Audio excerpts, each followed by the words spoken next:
Welcome to today's deep dive. I want you to just picture a historical map of the world for a second. You are probably visualizing these neat, color-coded countries with thick black borders, right? Right, making it look like one empire neatly ended exactly where the next one began. Exactly. We are taught to think of history as this sequence of isolated, color-coded boxes. But today, we're going to take those borders and completely erase them. Yeah, to truly understand the massive era we are exploring today, the Western Islamic world from the 11th to the 18th century, you really have to stop looking at stationary lines on a page. Picture a backdrop of shifting medieval star charts, overlapping trade routes, and constant, almost chaotic movement. Wow, so a totally fluid situation. Very much so. We are talking about a geographical space stretching from the Iberian Peninsula all the way across North Africa to Egypt, down into West Africa, and even up into the Balkans. It is just massive, and our source material for this journey is Maribel Fierro's brilliant introductory overview from the New Cambridge History of Islam, Volume 2. It is a fantastic overview, honestly. It really is. And our mission today is to shatter that illusion of the map. We are going to look at how religion, trade, and military strategy were constantly weaving this complex, totally borderless web. So, okay, let's unpack this. Because history rarely respects the boundaries we draw for it. No, it certainly doesn't. And nothing proves that quite like, of all things, a cup of tea. Oh, yeah. If you want to understand how unpredictable and interconnected this world was, the migration of tea is just the perfect starting point. So, coffee started in Arabia around the 15th century, and it spread outward across the Middle East into Egypt, across North Africa. Right, which makes logical geographical sense. Exactly.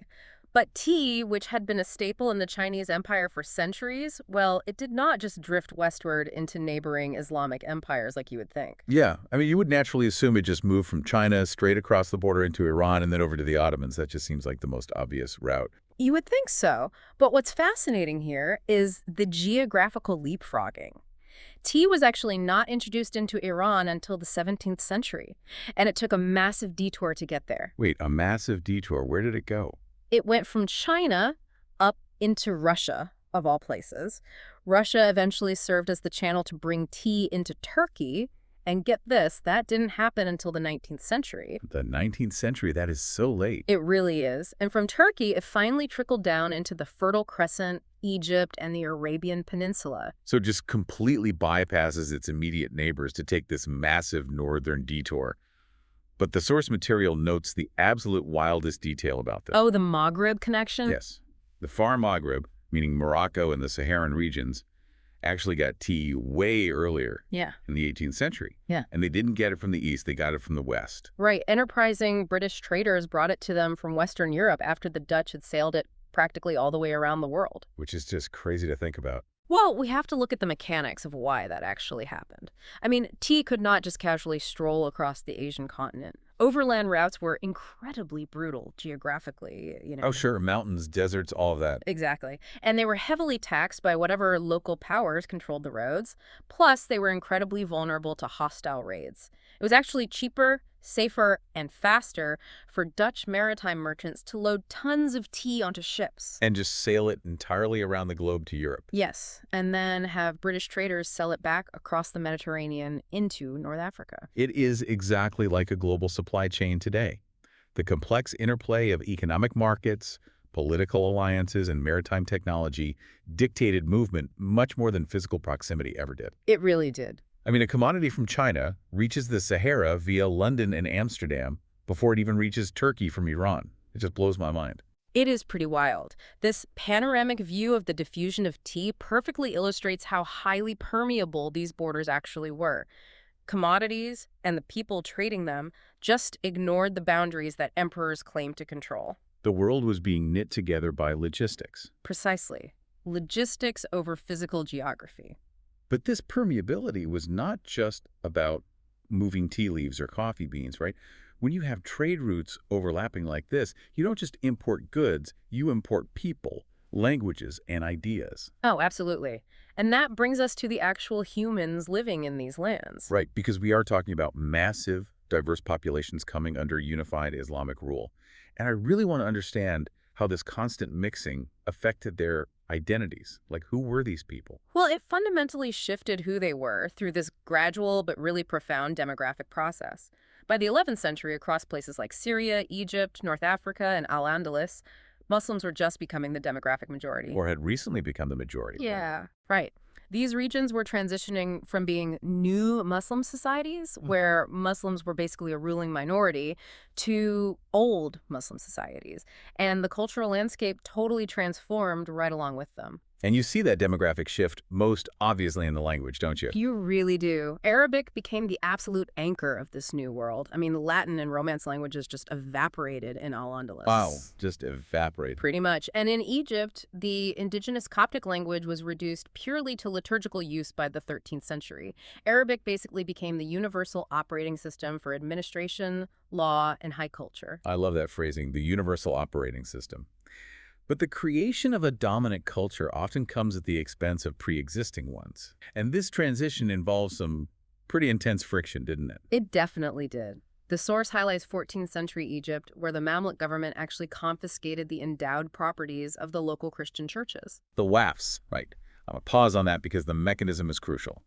By taking a church's wafs, their economic endowments, the government isn't just taking their money. No, they are dismantling the community's entire social safety net. Exactly. Yeah. If a Coptic Christian in 14th century Egypt suddenly loses the church's hospitals, schools, and charity systems, converting to Islam isn't just a spiritual choice anymore. No, it becomes a matter of basic economic survival. Right. That severe economic and political pressure led directly to mass Coptic conversions to Islam. It did. And we see a similar outcome through a different mechanism in al-Andalus, where the indigenous Christian community eventually disappeared entirely through a grueling mix of expulsion and conversion. So what does this all mean? It means that out of all this friction, an incredibly cohesive universal culture was born, an international Sunni culture. Yeah, and to see how effective that invisible infrastructure really was, you just have to look at the travels of Ibn Battuta in the 14th century. Oh, he is such a great example. He really is. He was a North African scholar, and he traveled to West Africa, Egypt, Syria, Anatolia, and even further east. And a lot of the local customs, the food, the architecture, much of it looked completely alien to him. But he never truly functioned as a foreigner, did he? Not at all. Because wherever he went, he could always find religious scholars and Sufis who shared Arabic, and more importantly, they shared his fundamental religious and legal framework. And a shared legal framework means you have a standardized system of trust. You understand the contracts, you understand the social expectations. Exactly.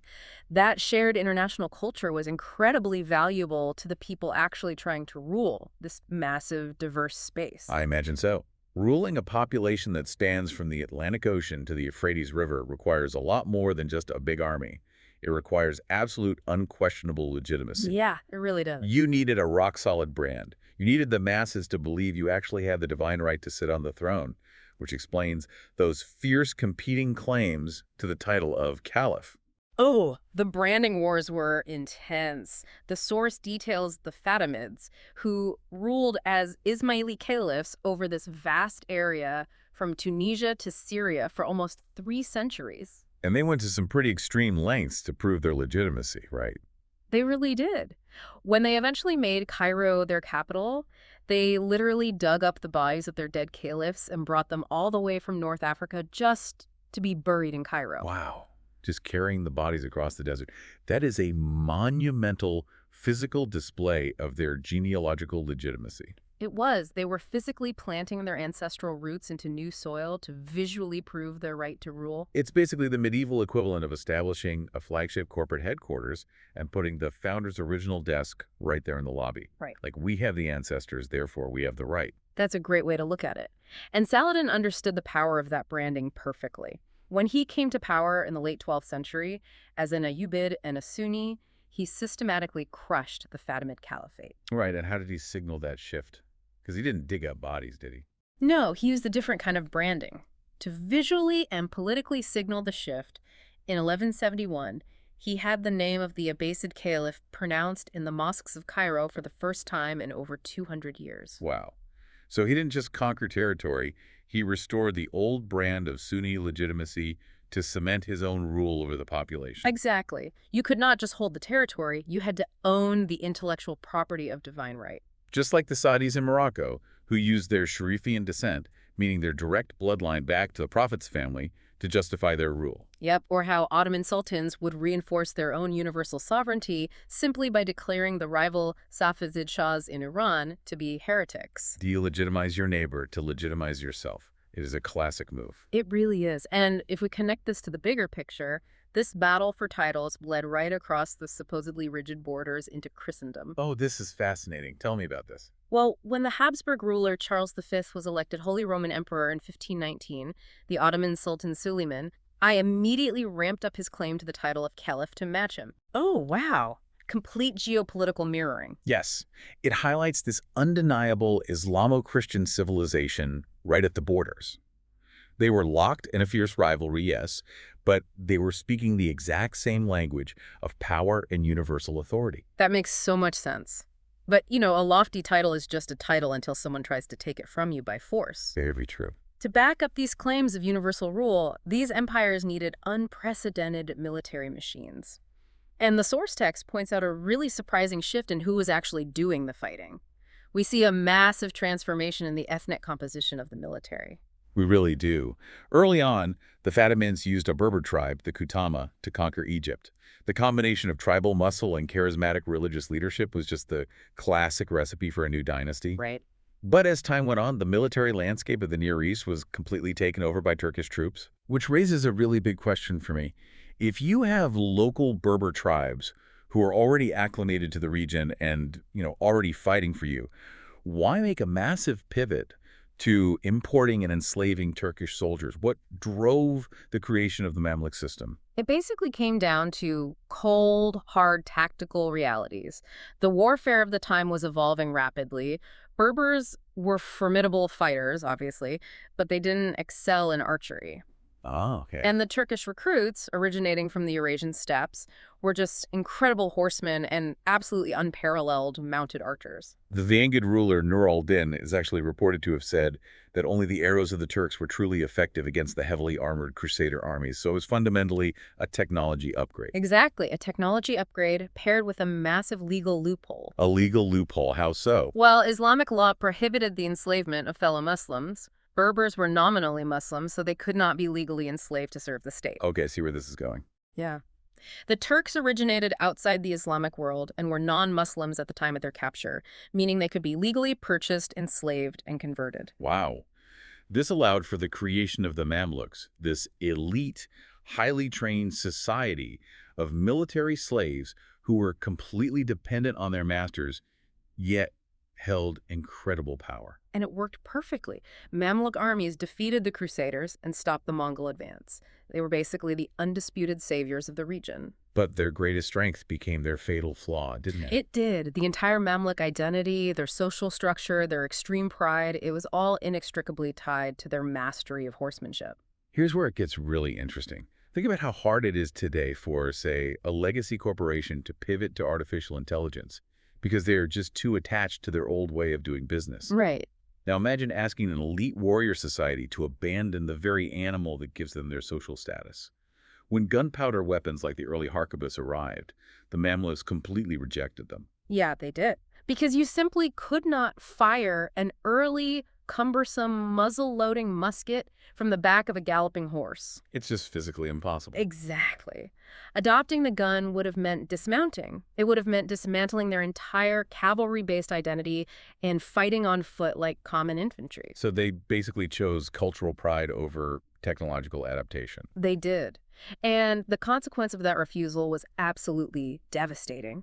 It led directly to their catastrophic defeat by the Ottomans at the Battle of Marj-Dabik in 1516. Because the Ottomans had adopted the guns. Exactly. The Ottomans had absolutely no reservations about the new technology. They deployed a massive barrage of artillery and muskets and just completely obliterated the Mamluk cavalry. Wow. Adaptability became the ultimate decider of survival. The Ottomans created the Janissary Standing Army, which fully embraced infantry tactics and gunpowder, and they thrived. It really exposes how fragile these massive military systems were. And it wasn't just gunpowder that threatened to topple them, right? No, not at all. The source mentions the Black Death between 1347 and 1349. and how the epidemiological mechanics of the plague totally rewired the political map. Oh, yeah. The plague thrived in density. It hit the urban, concentrated military centers, basically the barracks of the Mamluks, incredibly hard. But it didn't hit everyone equally. Right. It largely spared the nomadic Bedouin tribes who were dispersed out in the arid, socially distanced deserts. So the Bedouins suddenly emerged as powerful political arbiters because the state's military had been completely hollowed out by a microscopic bacteria. Exactly. A massive power vacuum opened up, and the desert nomads just stepped right into it. A balance of power could shift based on a flea just as easily as it could on a battlefield. That is incredible. Which brings us perfectly to the physical space where all these unpredictable variables, plague, trade, technology, and warfare literally collided. Yeah. The Mediterranean Sea. Yes. We often picture the Mediterranean during this time purely as a war zone. Crusades, holy wars, this massive clash of civilizations. Yeah. But the source reveals that the actual behavior on the water was shockingly pragmatic. It really was. This raises an important question about how we view religious rhetoric versus historical action.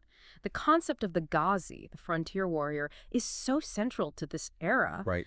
But being a Ghazi was not about mindless, indiscriminate warfare against anyone of a different faith. The violence was actually highly strategic. Strategic to the point of outright irony, honestly. I mean, Mamlūk Egypt, the great defenders of Islam, desperately needed a constant supply of those Turkish military slaves from the Black Sea to maintain their army. They did. And to secure that vital supply chain, they actually struck up an alliance with the Christian Genoese. Oh. They actively leveraged the Christian Byzantine Empire's fear of the Mongols to protect their own trade routes. It is pure geopolitics trumping piety. The economic realities just demanded cooperation. The sea was this shared space populated by traders, scholars, soldiers, and renegades. Yeah, people who crossed religious lines, sometimes they were called the Christians of Allah. This constant, fluid interaction led to a massive exchange of styles, techniques, artifacts, and as we saw with the plague, diseases. It's exactly like two rival corporate CEOs publicly trashing each other in the press, while quietly co-investing in the exact same supply chain behind the scenes.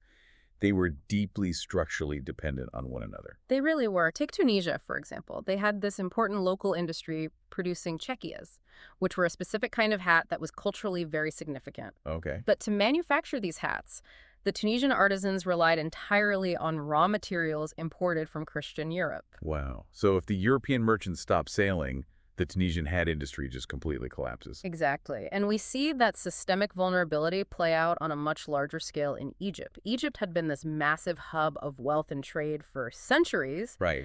But ultimately, they failed to modernize their industry. They did not undergo the mechanization that was beginning to accelerate in Europe at the time. Oh, I see.